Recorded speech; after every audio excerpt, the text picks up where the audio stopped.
English का paper मुश्किल इसलिए नहीं लगता क्योंकि इंग्लिश टफ होती है। पेपर मुश्किल इसलिए लगता है क्योंकि तुम्हें पढ़ना समझ नहीं आता। आज मैं तुम्हें इंग्लिश बोलना सिखाने नहीं आया हूँ, आज मैं तुम्हें इंग्लिश में मार्क्स निकालना सिखाने आया हूँ। बिल्कुल exam focused, no confusion, no extra ज्ञान। इंग्लिश एक लैंग्वेज है, लेकिन एग्जाम में इंग्लिश सब्जेक्ट बन जाती है और सब्जेक्ट में मार्क्स तब मिलते हैं जब तुम एग्जामिनर के दिमाग के हिसाब से लिखते हो।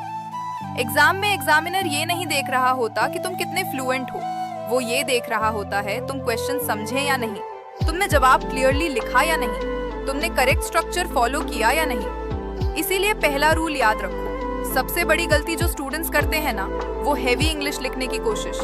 तुम सोचते हो थोड़ा टफ वर्ड्स लिख देता हूँ, एग्जामिनर इम्प्रेस हो जाएगा, पर सच ये है एग्जामिनर को इम्प्रेस नहीं, आंसर समझना होता है।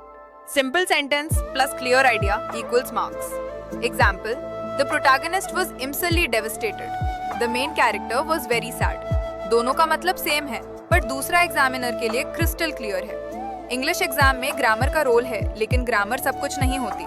अगर स्ट्रक्चर सही है और आइडिया क्लियर है, तो छोटी मोटी ग्रामर मिस्टेक्स इग्नोर हो जाती हैं। हर आंसर का बेसिक स्ट्रक्चर: 1.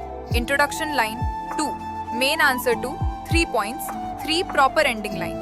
चाहे कॉम्प्रिहेंशन हो चाहे लॉन्ग आंसर, ये स्ट्रक्चर फॉलो करोगे तो मार्क्स मिलेंगे। इंग्लिश लिटरेचर को लोग रटने लगते हैं और यहीं पर पूरा गेम बिगड़ जाता है। एग्जाम में एग्जामिनर समरी नहीं, अंडरस्टैंडिंग चेक करता है। इसीलिए हर चैप्टर की स्टोरी समझो, कैरेक्टर्स का रोल समझो, मैसेज और थीम क्लियर रखो। अगर तुम स्टोरी समझ गए तो आंसर अपने आप निकल जाता है। बहुत सारे स्टूडेंट्स का पेपर इसलिए बिगड़ता है क्योंकि वो क्वेश्चन को पूरा नहीं पढ़ते। एग्जाम में क्वेश्चन को 3 पार्ट्स में तोड़ दो। क्या पूछा जा रहा है, किस कॉन्टेक्स्ट में पूछा जा रहा है, कितना लिखना है। अगर क्वेश्चन 5 मार्क्स का है तो 2 लाइन लिखने का मतलब है तुमने खुद मार्क्स छोड़ दिए।